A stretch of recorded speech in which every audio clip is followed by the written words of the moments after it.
Hey everybody, Vinny Sinisi here. Thanks for tuning in. I'm out to lunch today with a good friend of mine, Judge Mark Keough. And I don't know, how do you get to be a judge? I mean, you don't put people in jail or fine them, do you? You know, Vinny, but thank you for having me on. I'm very excited about being here today. I have to tell you, in the state of Texas, we have inherited since the beginning, since we were a republic, that the Chief Justice, they called him a judge, and in my position, depending upon the population of the county, the judge either does actual judicial things or he's the chief administrator of the county and exempted from judicial. Oh. So that number is 225,000. So we've got 800,000, right at the edge of 800,000 people in our county now. So my job is fundamentally administrative. So you're over the four county commissioners, right? Every county in Texas, 254? 254 counties. Right, and each one of them has four commissioners. That's right, north, south, east, and west. Right, and then one judge. That's right, one judge. But I'm one of 5 votes. Yeah. It's so funny. People say to me, tell those commissioners to do this. I kind of laugh and I go, yeah, right. But what we do is, because we've got great commissioners. I love them. We have a great relationship and we work well together. And each of these guys is over a section of the county, north, south, east, and west, precinct 1, 2, 3, and 4. Right. And we meet every 2 weeks, and I'm the chief presiding officer over all the affairs of the county and the chief presiding officer over the commissioner's court. I sign all contracts unless designated otherwise. Also over Homeland Security, Emergency Management. In the past, we've recently combined the two, but I was the chairman of the Health District. I'm on the Railroad Commission. I'm also on the Gulf Coast Rail. And I'm also on the HJC executive for the Metropolitan Planning Organization that distributes monies for roads and bridges in Houston region. So I've got a lot going on. Yeah. That's a big umbrella. Yeah. So you have the commissioner's court every 2 weeks. That's right. And I imagine that gets kind of, don't people come in and vent? Are they allowed to speak? Yes, they can. But in our court, according to statute, they can come in and speak, and it is on items that are either on the consent agenda or on the open agenda. I got you. It has to be noticed. And then we can interact with them on those things if we choose to. And then do they get like 5 minutes to speak? 3 minutes. 3 minutes. Yeah. Mm-hmm. Hey, you can say a lot in 3 minutes. We just did. Yeah. It's 3 minutes is adequate. We have one of our commissioners, typically Commissioner Wheeler, will time it, and when the time is up, we're gracious. Yeah. We're not trying to run over people. So I live out in Bentwater. Yeah. So when I moved to Montgomery County in 1980, 127,000, and now, like you said, we're right on the cusp of 800.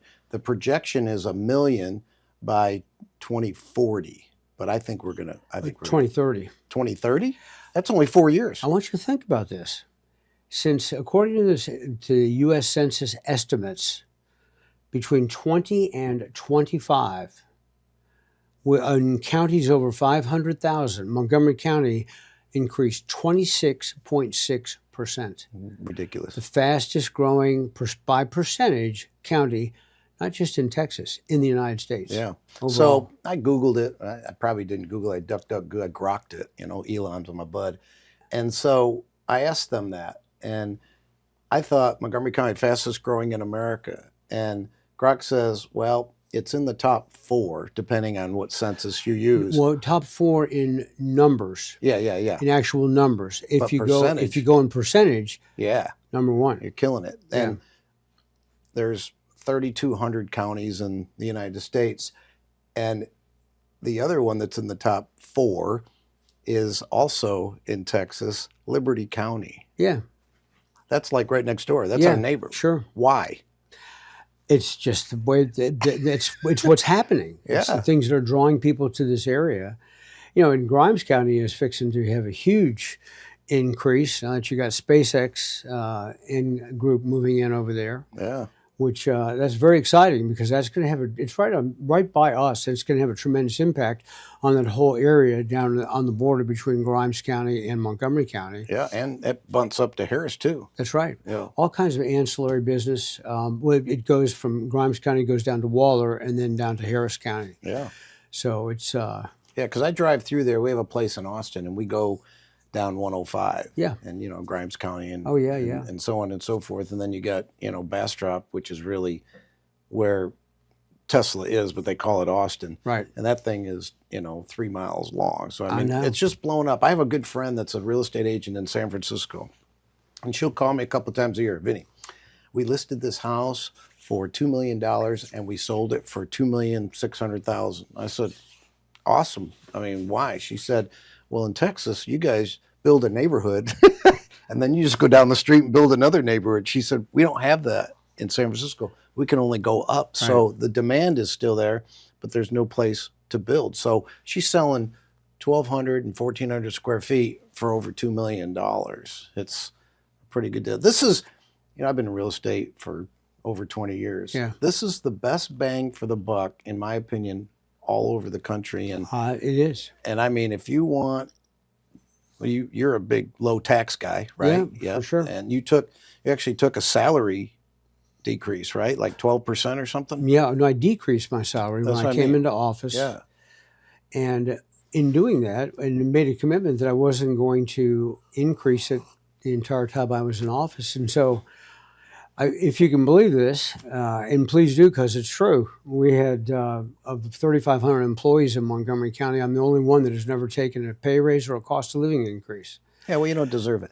And, So, and that's okay because a deal's a deal. yeah. And, And there's a lot of challenges. Oh, yeah, yeah. But I love what I do. Yeah. I mean, this is the coolest thing I ever did. You got elected in 2018? 18 and I was sworn in January 1 of 19. Right. And then you got reelected in the Yeah, 4 years later. right? I got Just sworn recently. in again, and just recently in the primary, I won the primary. So in January this year, assuming that I'll get through the fall election, which I believe I will with flying colors, I think January 1 will be my third term. Very So that'll excited. be another 4 years. That's right, yeah. So is there a limit? Nope.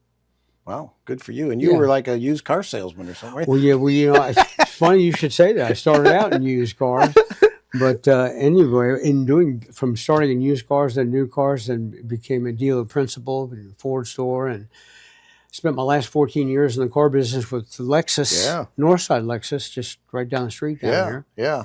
And it was a great experience. Took great care of me, and I was able to retire early and do the things I wanted to do. And you know why that's built up so high right there? Yeah, In 1994, the water was up to that bridge right there. that's right.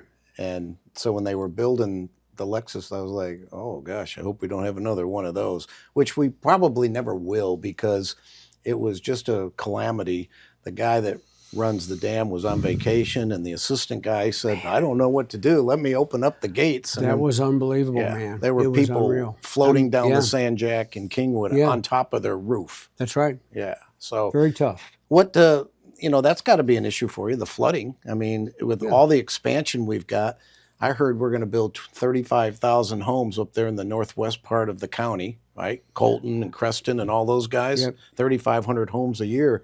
That's got to take a toll on drainage, right? It does, but Montgomery County, we have implemented some very, very strict drainage standards, and we've recently redone our standards, and we meet all FEMA's qualifications, Atlas 14, which was the name given to all that stuff.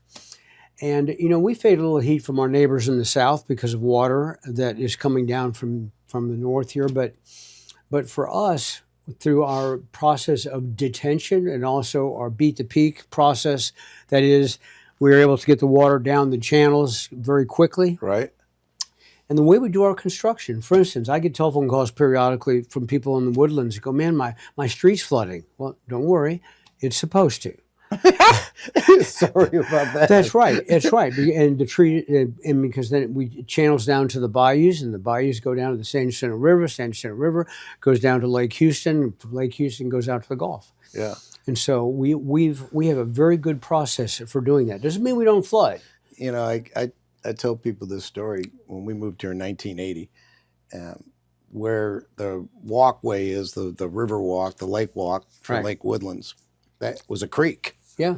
And all the water would go to right there where the mall is. Yep. And then it would go under the freeway over into Oak Ridge. Right. And people in Oak Ridge built berms in their front yards Right. to keep the water from flooding their homes. They had floodgates, literal floodgates to walk through on their sidewalk. The gates, I mean, Yeah. metal Wow. gates. Yeah. Yeah. And boy, they were so mad at George Mitchell for doing all that. And now, if you go to Oak Ridge, you'd never know that because Yeah. all those berms are gone. The drainage has gotten better. Yeah. But still, you got to move it somewhere.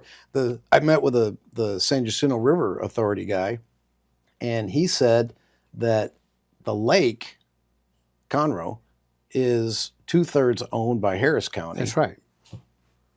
So It was designed that way from the beginning. But all those studies about when should we release the water, like now when we usually get those big deluges, Yeah.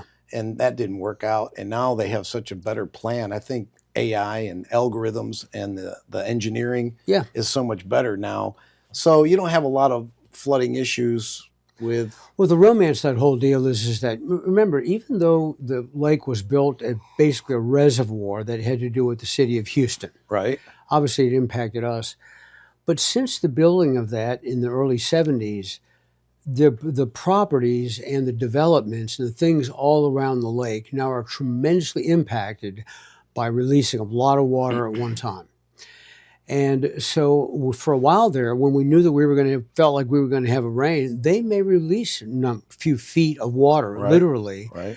and then come to find out that the front wouldn't come through or something and waste all that water. Yeah, And so yeah, we have a yeah. whole new process Yeah. now that they've worked on for releasing the water just before the storm and waiting a little bit longer time, but increasing a little bit more, still without flooding those down below. And we've had a chance, my Office of Emergency Management has had a chance to work very closely with Aubrey, who is the general manager up there at the San Jacinto River Authority, to be able to minimize the risk of flooding downstream. Now, when we had the flooding before Hurricane Beryl, it was coming down from Walker County. Oh my goodness. I mean, you get 11 inches in 24 hours. We flew over that in a helicopter and we could not see the forest floor.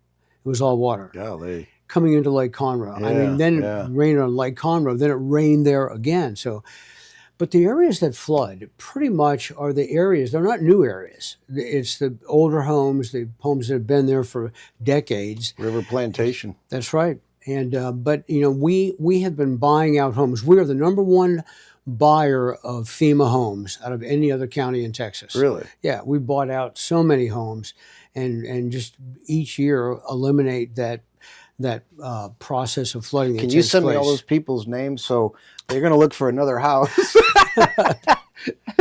Yeah. So Timber Ridge is another one that Oh, my floods. God, yeah. But again, a lot of those homes have been bought up by rentals, they're rentals and that sort of thing. But yeah, 1994 flood. I will tell you, Couldn't even get to Timber Ridge. That's right. People's houses were on fire, and they just that's right. got to let them burn. Very tough. Yeah, Very yeah, tough. that was tough. I was evacuating people in a dump truck from Oh yeah. the Yeah. commissioner's barn down there. Yeah, yeah. We just wow, sad deal. Some of those bigger homes back there in like Grogan's Point. Yeah. Doug Drabeck, good friend. Yeah. He had a house back there. They had to helicopter his family out. Yeah. It was sad. So, but I know it gets better every year, and that's obviously one of those challenges we talked about. One of the things we discussed earlier about the commissioners court and the 4 commissioners, I had Judge Santini in here. He's a good friend, and we talked about the courthouse. Great guy. Great guy. And now, since we had that podcast, I guess everybody's come to their senses and said, yeah, we got to do something about the courthouse. We are, and we've recently voted to add additional judges. We need additional judges, Yeah. and the amount of work that we're doing. And here's what happens: if you have a more efficient law enforcement, well, what does that do? Yeah. You're creating more activities for our courts. You're catching for the our bad guys. That's right. You're catching the bad guys and keeping them off the street. Now, it's interesting you should bring that up, because as we think about the courthouse and about the courthouse jail, we've been doing the pricing on that. And you're looking at a cost of about, between the two of them, $1.2 billion. Yeah. That's a lot of money. And Lot then of you money. translate that into taxes. Whew. But here, I've got some statistics that I just wanted to share with I you. knew you would. That I think I think you'll appreciate. If you take $1.2 billion, Right. let's say here in the Woodlands, average of 600 $600,000 home. Okay. You know what that is annually in our tax rate? Uh, $341. wow. Watch this. That's $28 a month. Yeah. That's on a $600,000 home. If you take the average home in Montgomery County, which is $300,000, Right. you're looking at $14 a month to have a culture of deterrence, to have a culture where we know that the criminals are going to be punished, where we know that the punishment's going to fit the crime, and it's going to be done quickly. Yeah, you don't want to do a crime in Montgomery County. No, and I mean, and so for the cost of what that's going to be at the end of the day, those are general numbers that we've looked at of what it's going to cost, and so we think about it like this: in 1936, in Montgomery County, we had a population of 20,000 people. Yeah. That's when our courthouse was built. Yeah, I know. They've added 2 extensions on the end, and it's time for a new courthouse. That's all there is to it. I think we need to have have like bus tours and bring people in that are objecting to higher tax, $14 a month, Yeah. and let them see what we got. Because if we've got no place to put these criminals, and that we prance them through there chained up in the back door, Sure. right in front of the victims. I mean, Sure. what could go wrong? Well, here's the deal.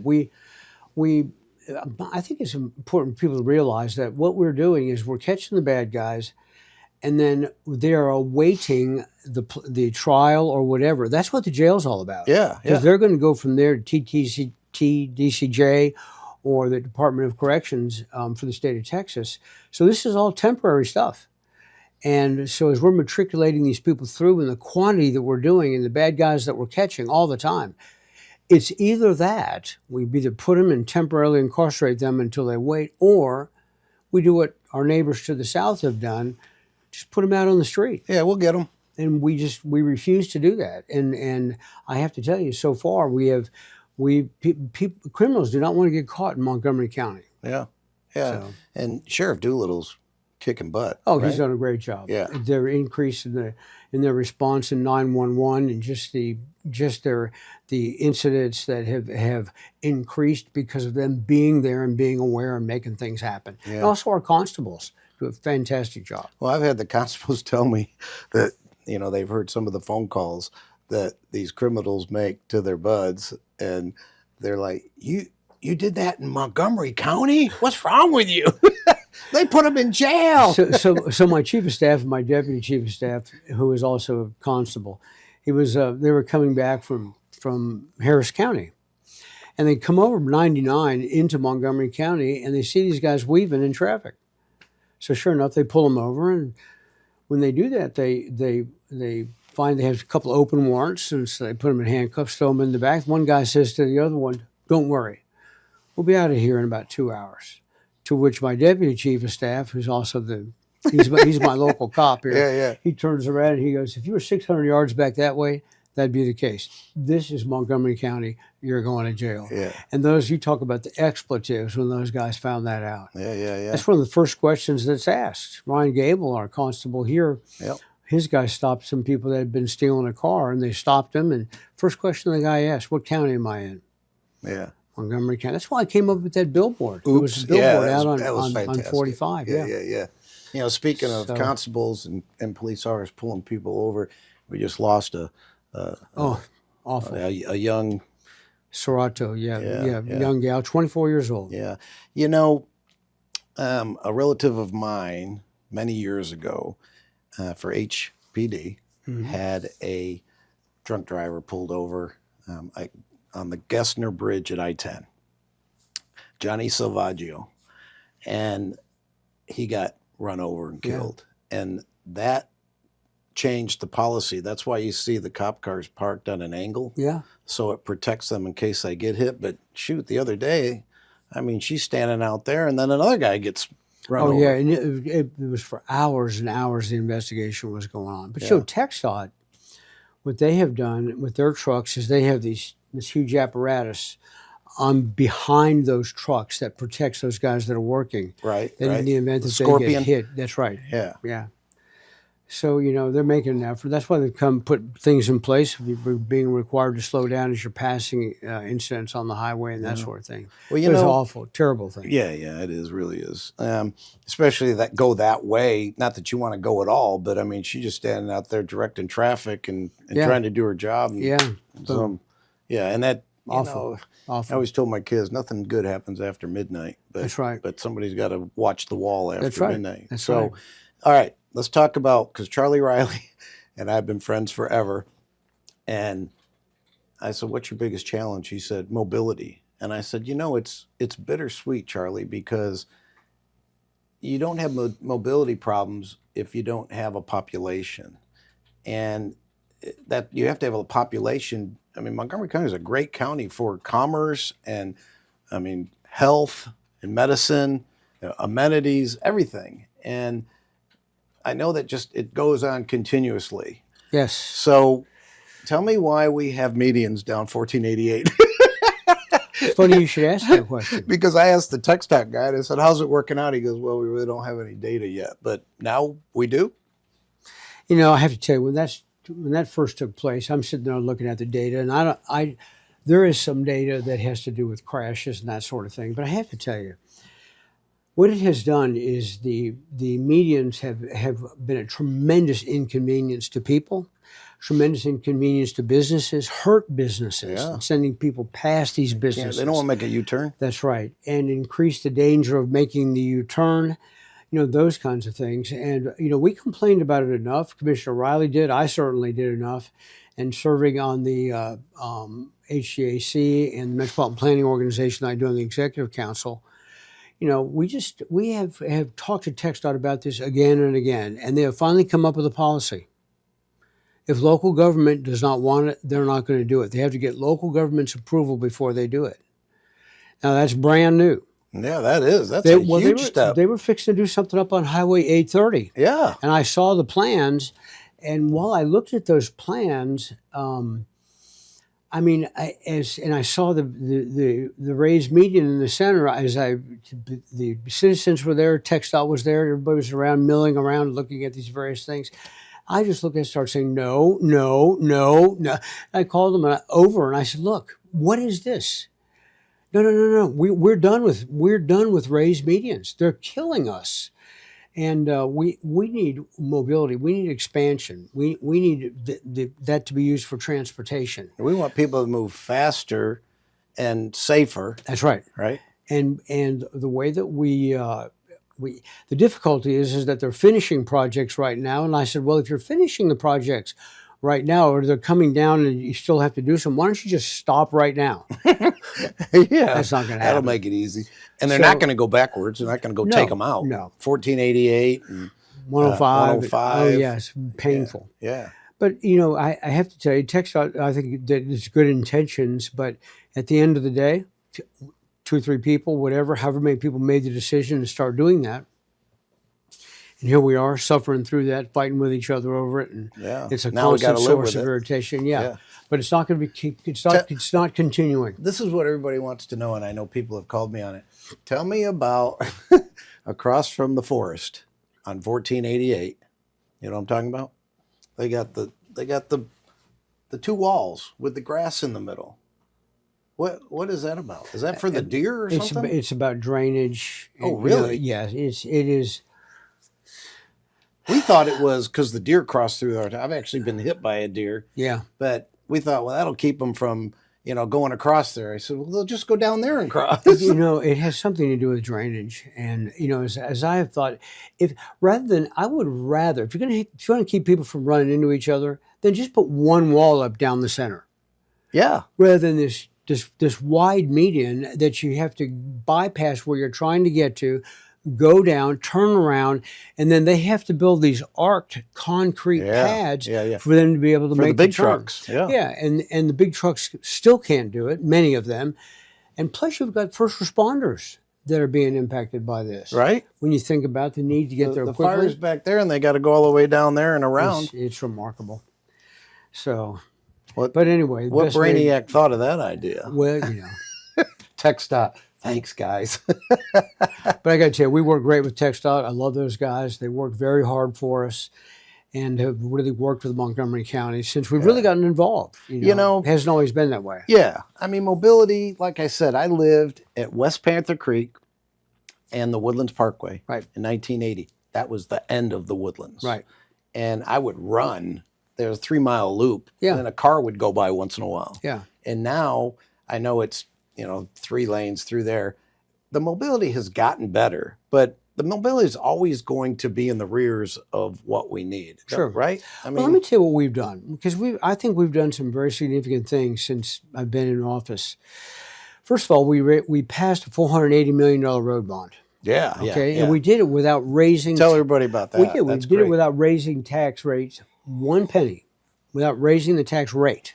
I have no control over appraisals. Okay, but I do have control over the tax rate with the commissioners. Yeah. And we were able to do this. One of my conditions for moving forward is it would raise the rate. Well, as we've been able to grow and we did the math on it, we've got a $480 million road bond that we've divided into 4 tranches of money. That our agreement with each other is that unless we have the stuff ready to go, we are not going to sell bonds to sit on cash. Right. So we started out with 120 million. Well, we're doing pretty good at that. But instead of taking the next year and selling bonds for another 120 million, we could only bill out 60 million. So that's how we keep our tax rate low. So we did 60 million instead of the 120, and our credit rating is sky high. Well, I best in remember the you state. saying at one of your gatherings Yeah, that had you asked for more than 480, then the tax was that's right. right. Didn't you want like a billion or something? Yeah, And- yeah. Well, here's the deal. We can create $2 billion worth of roads right now. Oh yeah. But what we were able to do, though, is we were able to leverage our relationship with state and federal partners and pick up another 875 million over the next 10 years. Nice. So when you think about that, we've been able to, that's about 1.3 billion dollars worth of road and infrastructure that's coming. But that's not all we've done. One of the things that we are being very careful to do is we have a mobility study that's being done right now by a company. And one of the things that takes place in a county, and it's not just unique to ours, but to all counties, is that when commissioners build a road, they will build it to the edge of their border, and then it stops. And then it will have to move down here and move up here, kind of like Woodlands Parkway. Yeah. And so they'll build it to that edge. And when they do that, it doesn't give us a real thoroughfare. And so then what happens is, in a place where we could traverse the county, developments come in where we could have had a road if we'd done some future planning Right. and build those developments around the future planned road. Well, what we're doing right now is that's what we're doing. We are doing future planning in all of our roads and our main thoroughfares, ones that we know that we're going to spend money on, not just wish list. It's not a thoroughfare plan. This is a mobility plan that we're coming up with. Nice. So that we can go from one side of the county to the other. And we will know that ahead of time. So when properties are bought or whatever, they're bought around those thoroughfares. So now we'll take 1488, and now we could run that all the way over to East County. Oh yeah. That sort of thing is what Yeah, I'm talking about. yeah. With Less hindrance. That's right. Man, Which I we drove have down to do. 105 East Yeah. the other day through cut and shoot. Yeah. Cut and shoot. Right. I mean, if you blinked years ago, you missed cut and shoot. Right. And I came back, and it's 7 lanes wide. Well, Yeah. 3 and 2 and 2 with the shoulders that can Right. be another lane Sure. and the median. Yeah. And we had a Miss America from cut and shoot. You know that? 1985. I think. Really? I did not know Yeah, that. most people Oh, don't. wow. Yeah. My chief of staff's from Cut and Shoot. Yeah, she wants me. So to leave her alone. But that's Anyway. but anyway, you got the mobility study. But there's something else we've done. People don't think about. What happens when you come to an intersection and you're sitting there and you're waiting on the light and there's no one around and you're waiting on the light Yeah, and you're waiting. that never happens to There's no anybody. run around. Well, what we have is what is our ITS system. It is a AI technology. Of course. Watch this. That watches the intersection, looks at the time of day and counts the traffic, and adjusts the lights in real time. Nice. It's unbelievable. This will save us a tremendous amount of Absolutely. money in intersections, Oh, and thinking that we got to rebuild this intersection and create more, when all we got to do is move the traffic more efficiently. Here's an example. If I get on 1488, Right. depending upon what time I get, Right. to get up here to go up to my office in Conroe, sometimes it takes me a half hour Oh, to yeah. get from 242 to 45. No Oh. joke. Oh, yeah. Yeah. It's yeah. tough. Yeah. So what I found was if I go in the opposite direction and I go down to Gosling and to Research Forest, Yeah. and if I hit a green light, our North Star system, which is in place right now, I can pretty much get free sailing all the way and keep hitting the green lights. Catch all the green ones. Almost always, and it decreases my time and it's much more efficient. That's what we want to do for the entire county. That's what we are doing. We've secured $16.9 billion. We're working with TxDOT to use their boxes. We've got the fiber already there, and we've got the technology to be able to do that at 360 plus intersections in Montgomery County. Right now we're starting. That's awesome. Very exciting. Yeah. And I've heard for 20 or 30 years that to make first responders more efficient, like fire trucks, Oh yeah. when they come up to a light, they have a deal that would signal that light to turn green Right. instead of having to slow down at a light that's red or caution and making sure nobody runs through the green Right. on the other side. And that's got to be incorporated into that, isn't Sure. it? Yeah. All of that. All of that. AI. Yes, for Yeah. sure. Yeah. Very It's cool. a great tool. There's a tendency for us to fear new technologies. And my position on that whole deal is, man, we need to get into the 21st century. It's here. It is not going away. So let's embrace it. Let's build some safeguards into it. Let's put some guardrails on for us, which we've done in the county. Judge, I drive a self-driving vehicle. Yeah. And people say, well, first of all, it's made in America. Right. Okay. Right. Lexus. Let's Right. not forget Pearl Harbor. Anyway, so that vehicle is the best vehicle, and you and I are older. That's the best vehicle I've ever driven in my life. And on full self-driving, the AI, right? Yeah. It is 7 times less of a chance to get into a wreck than if you're driving it yourself, and like 40% less if you're driving an ICE vehicle, internal combustion. Yeah. And amazing. I mean, I have a place in Austin, and we go from Bentwater, and I go like that. I don't touch the steering wheel Yeah. ever. And so you talk about technology, you think about people like, they'll make cars the way they used to. I'm like, thank God, because we didn't wear seatbelts, first of all. Yeah. Secondly, the dash, you're from Ohio, right? Right. The dashboards were metal, right? Yep. And every year we always convinced the rookie to put his tongue on the dashboard in February. Yeah. Right? Man. Oh yeah, man. Talk about a painful experience. Mercy. That and the pole at the skating rink. Yeah. And so, people say, well, inflation and things cost more. I said, well, I'm going to think about gas when you and I were growing up, 25 cents, Sure. 30 cents Sure. a gallon. Sure. Of course it's more because inflation, the government wants to keep that around 2%. Right. Well, just do 2% over the last 50 years. Sure. And we are where we're at. Well, not only that, just the increase in what is on the vehicles. Catalytic converters. I mean, something as simple as that came out in the 60s. By the time you put catalytic converters, navigation systems, all the other thing, the airbags, all this stuff, there's a cost to all that. Absolutely. So there's a cost to the safety.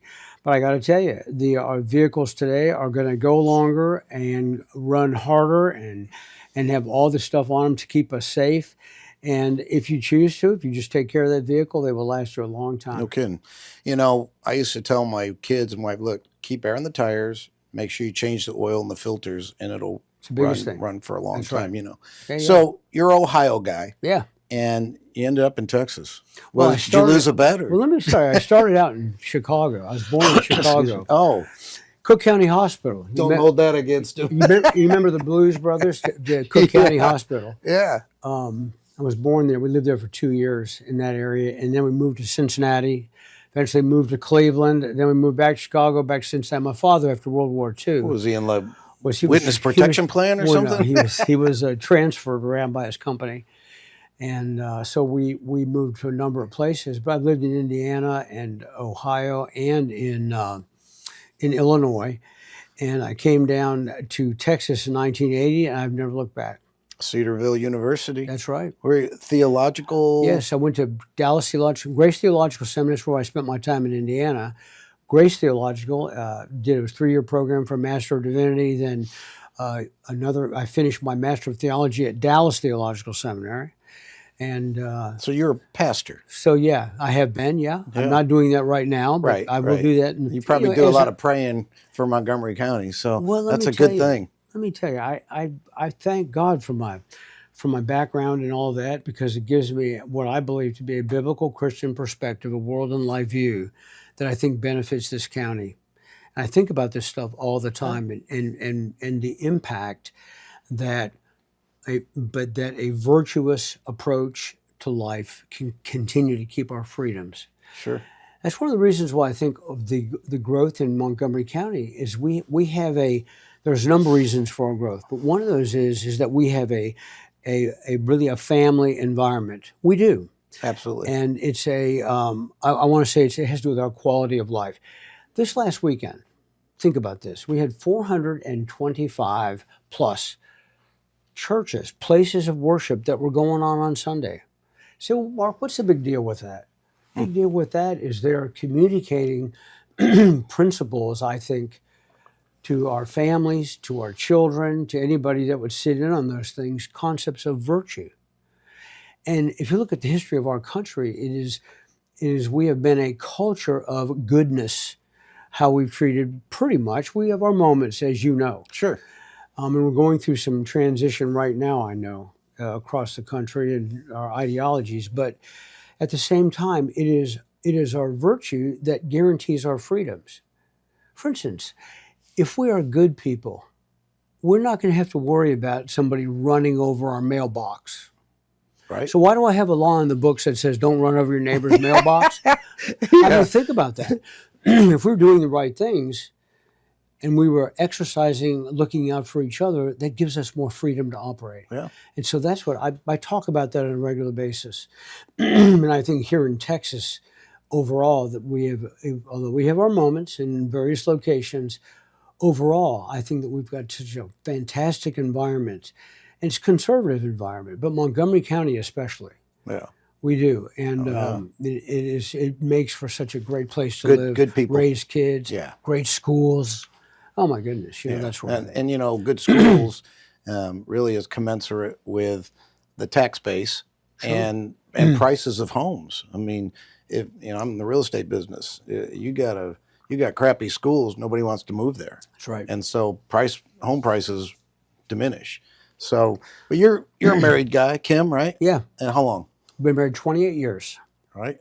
I was a single dad for 5 years, 4 kids. Yeah. Yeah. And how are they doing? They're all doing absolutely fantastic. My daughters, I'm so happy. They've all married very well. I was always concerned about my kids. Something happens to me, what's going to Especially happen your to them? daughters. Yeah. They're doing fantastic. Yeah. They're Local? I've got, yeah. Well, except for Rebecca. My second born, she lives in Arlington, Virginia with her husband. They were here in Texas.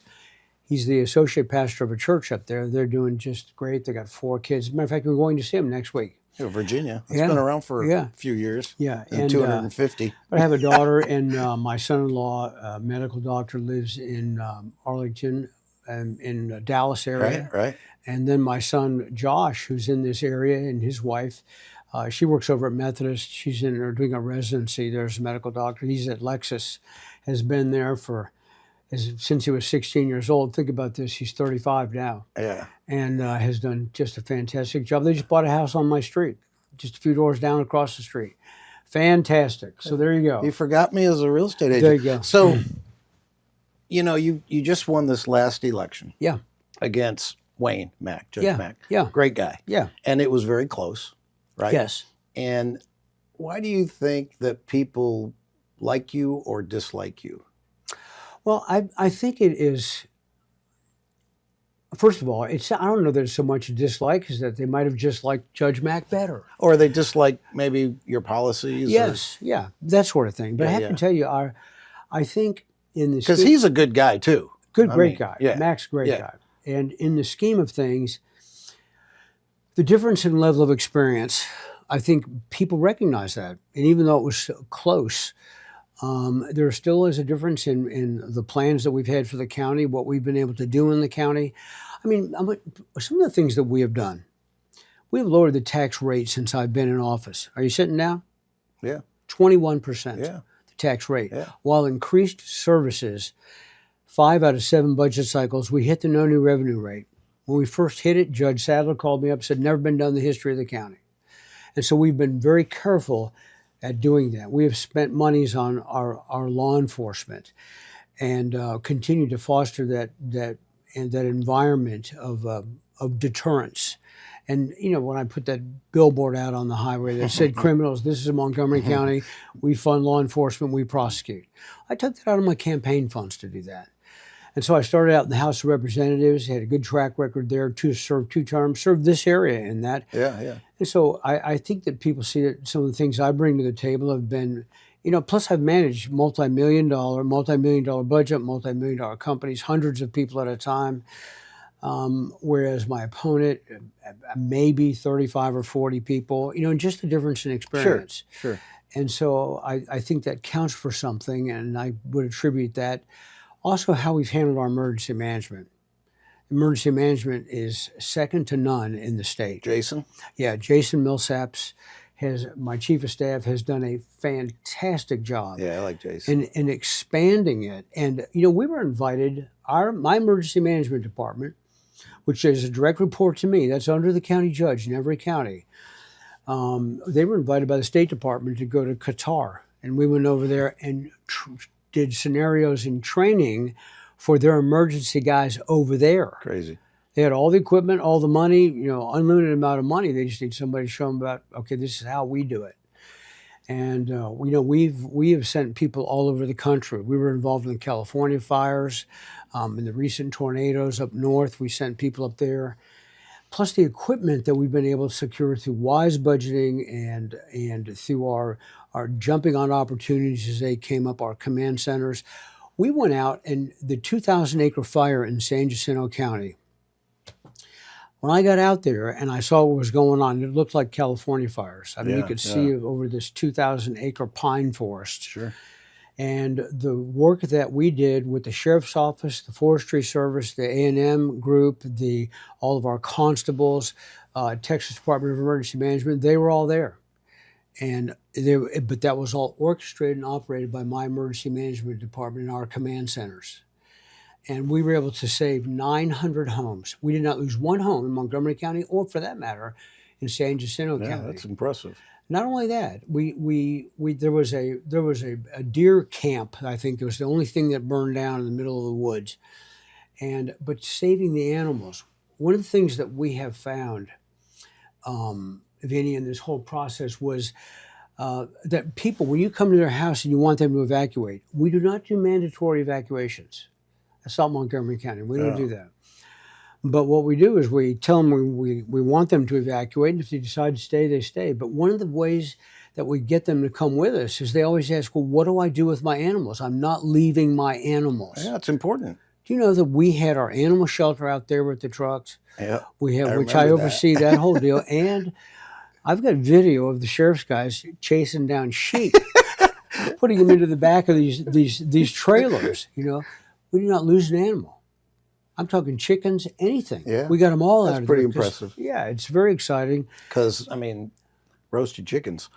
And and so much so that with our command centers, our ambus, and those sorts of things that we've implemented, the state of Texas now is going to be utilizing them and literally renting them from Montgomery County when they have need.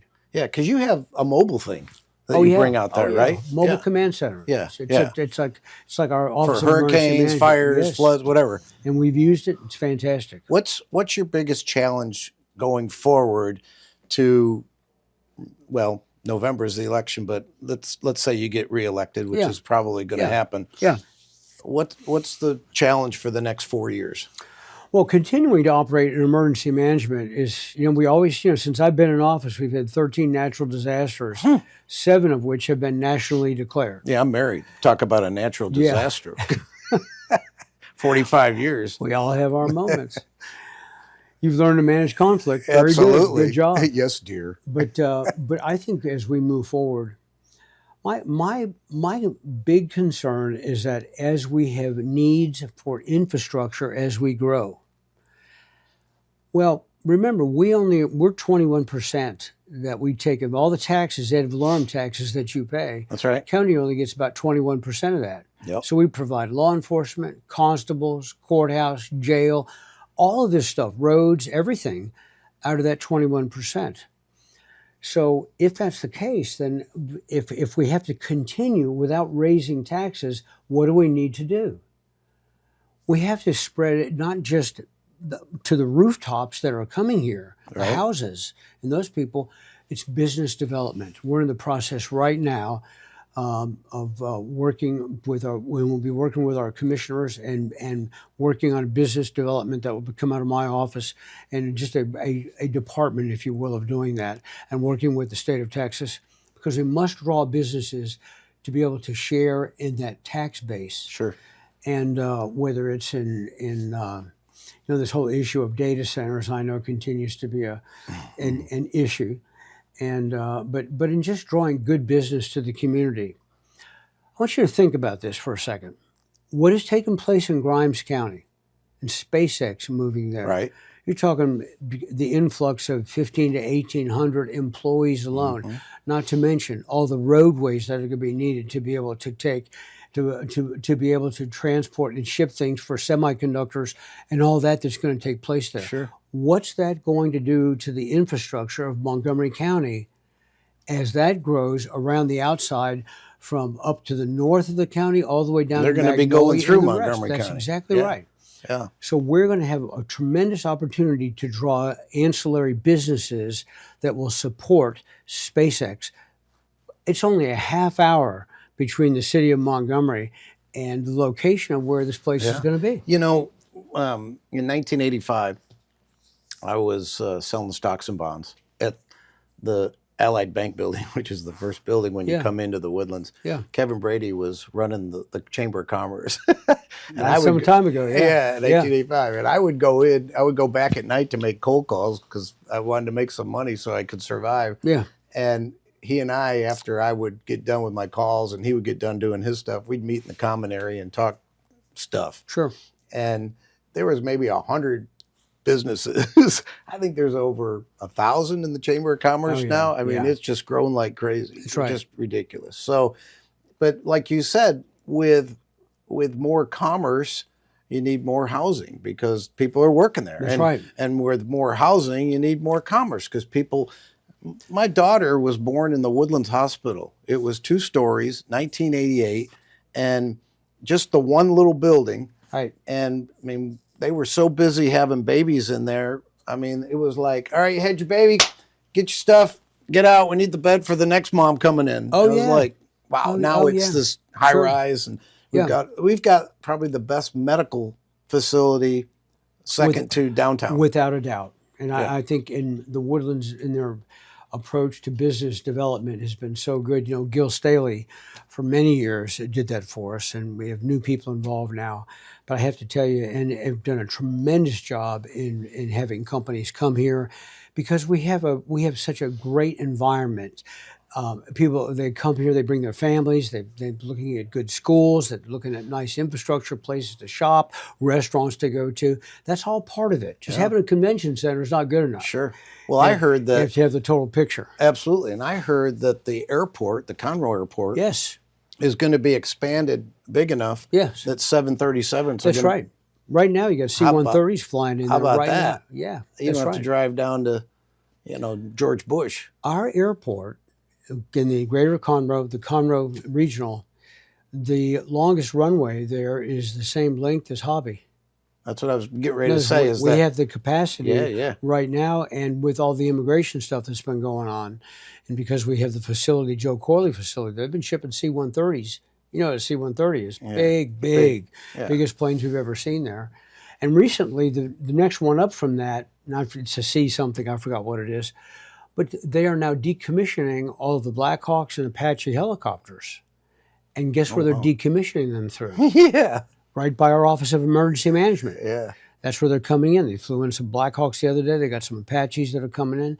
And from across the country, globally, really, is where they're all coming right here to have this take place. Great place to And live. so, yeah, and so the infrastructure that is there is adequate for now, but it's not good enough. So how are you going to celebrate the 250th birthday of this great country? Well, you know, I'm so excited. You want to hear a great story? No. The 200. Should think about this. The 200. Yeah, I was there for the 200s. I was too. And I was in Australia Oh, with a musical group what? from Cedarville College. We had a missionary internship deal, but there was about 15 of us, and we traveled to Australia to schools and whatnot, and had a musical group where we sang. And we got there, we went to the Sydney Opera House and sang a cappella, our group, the national anthem on our 200th Shut up. anniversary. No joke, it was awesome. That is awesome. And then here we are. 50 years I later. can't believe it. 50 years later, Yeah. here we are. And, well, you know, part of what we're going to do, we always do, is, and have been doing since I've been in the House of Representatives, we're going to be in the 4th of July parade that we have here in the Woodlands, Huge now. which is fantastic. We were in it last year, and I've got. Are you the Grand Marshal? No, I'm not. but I get some pretty cool cars to drive. And Yeah. The guys down at Grace Church, they have Steve Riggle's got quite a car collection, and they have a regular car show on weekends. Yeah. So last year I had a 36 Duesenberg. Oh, You know the Corella DeVille car? yes. And this 101 Dalmatians with the big headlights. Yep, It was yep. very cool. Yep. And this year, Kim and I are going to be in a red 57 Chevrolet convertible. Bummer. Awesome. Somebody's got to suffer. It was either that or a Bentley. We chose the 57 Chev. And so it was very cool. Yeah, and that's on the 4th. That's right. It's on Right. the 4th. And That's right. And that's a huge parade It's a now. In huge fact, deal. Woodlands Online is going to be covering that. Yeah. We'll have our emergency management down there. We'll take our ambulance bus that we have that it holds about 27 people in the event of major casualties, and kind of show off our emergency management stuff. And it's just a great time. I love doing it. A lot of what I've done in the past is I've actually literally got out and walked it, and along with the cars. And it just depends on how hot it is. Is there a safety factor with the fireworks for 4th of July? Well, you know, we are very much on top of that. You know, last year when we did it, we had the ban on and any type of burning, the burn ban. Yeah. This year we've had some rain. And we've got some plenty of rain, and I don't anticipate we're not going to have that this year. But there's always a safety issue with all the fireworks and the drone activity and all that stuff going on out there. But we have our equipment out there. You got the ESDs out there. You've got the emergency service, emergency departments, fire department. Plus our constables, the sheriff's office. We'll have plenty of law and safety infrastructure there in the event that we should have some type of incident. But So what do people do if they have concerns about the county? Do they call your office, or who do they call? well, it depends. You know, most of the time when they call us about something, we will direct them to a commissioner. Okay. And if they have a question about an intersection on a road or whatever, well, that's the commissioner stuff. Right. But we anytime if you call my office, I make every effort I can tell you from the heart to call people back. That's why you're sitting here. That's right. I badgered you enough that Well, no, I want to call people back. I love the people in Montgomery County. It's my job. That's what they hired me to do. Yeah. So we have great communication. And if I can't get back with them, I'll make sure somebody does. And so they can call my office, and we've got a number of people there that can direct them to pretty much anywhere they want to go. Nice. One of the things that comes up is people will contact my office about legal issues having to do with the courts and that sort of thing. Well, again, that's not my bailiwick. Although I can, I've done magistration. I worked with Judge Hamilton in the drug court, DWI court, and the veterans Judge court. Hamilton. But in the scheme of things, my job being administrative, I don't walk into commissioner's court with a black robe and they don't say all rise. Yeah. That's right. But I do have a gavel, and I do gavel everybody in, and we have a regular process that we operate by. But it's not in the same way that our judges do, our justices of the peace, or our district or county court of law judges. Well, people can attend those meetings, Sure right? they can. That's open. Absolutely. So You can attend them online. yeah, and how look in there and tell everybody. If you go, here's how you get there. If you go to mctx.org, Yep. go there, and you will see a whole list. You go to the community, and you'll see a whole list of departments, and look up Commissioner's Court. Click on Commissioner's Court, and you can see current agendas, video archives, Dates, times. everything. That's right, and it tells you what you can do. And we meet roughly every 2 weeks, depending upon if there's a holiday. We may have to extend it or move it up a little Is bit. that like on a Monday usually? It's on Thursdays. Thursdays. Yeah, we meet. Used to be on Tuesdays. Now it's on Thursdays. We yeah. invite y'all to look. I wish more people would to see how our government operates. Absolutely. You know. You'd have less complaints. That's right. People would say, "Oh, I went to a meeting and they said this, so I don't need to call about that." I get it now. People just today with what you said, yeah, has got to like update people and make them feel more concerned. And biggest issue is communication. Another thing is if you go to my Facebook page, Mark Keough, County Judge, or County Judge Mark Keough, however you want to put it in. You pull up my Facebook. We have postings not every day, but mostly every day on weather, traffic, incidents that have taken place. Of course, I'm over the animal shelter, so I'm always taking pictures of our dogs and cats down there and pushing those. And but if you just become a follower on Mark Keough, County Judge, and, you'll get updated. Yeah, you'll find tremendous updates. Matter of fact, a number of local stations watch our weather reports. Yeah.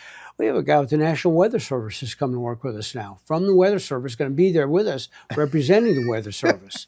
It's amazing what we've done in emergency management. That's the best job in the world. Oh man, in my rain today. That's right. Yesterday, I got right. my vehicle back from the shop. They were doing some updates, and the girl there, Ileana, she takes really good care of me. Yeah. Malcolm Mitchell runs it. He's the distributor for the South.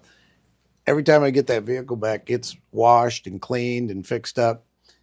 10% chance of rain yesterday. Right. I went to some Korean barbecue and sushi place down on Loop 336 and watched it pour. And I said, 10% chance. One of the things you forget when they say 10% chance, that means 10% somewhere. Yeah. It was That's what that means. It was 100%, 10% right there.